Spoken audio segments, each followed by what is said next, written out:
So picking up this video in chapter 1, verse 20.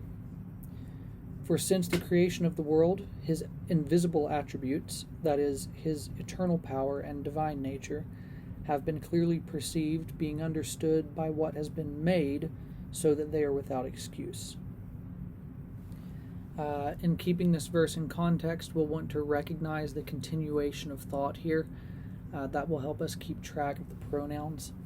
The they here remains the unrighteous people, reaching back into verse 18, those who are suppressing the truth of God's revelation by their own unrighteousness, those whom the wrath of God is revealed against. They remain the broader subject here.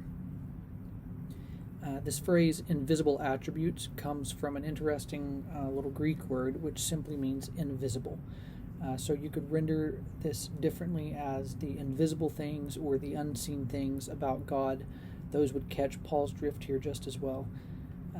Now, if you've studied at all systematic theology or traditional categories of systematic theology, then you probably recognize the invisible attributes language.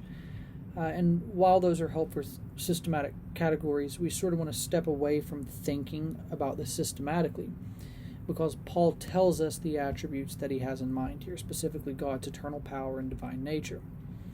And these invisible things, he says, have been made visible through what has been made. In other words, the fact that the world exists, creation itself, is evidence of God's power and his status as God, essentially.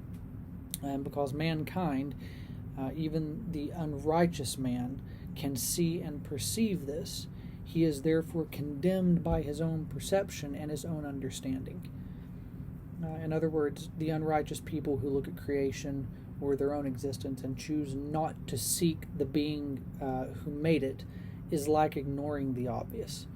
So this is intentionally strong language on Paul's part. He's basically saying, if you can't figure out the basic nature of God by simply looking around, you are without excuse, and that will play into his argument as we continue our study.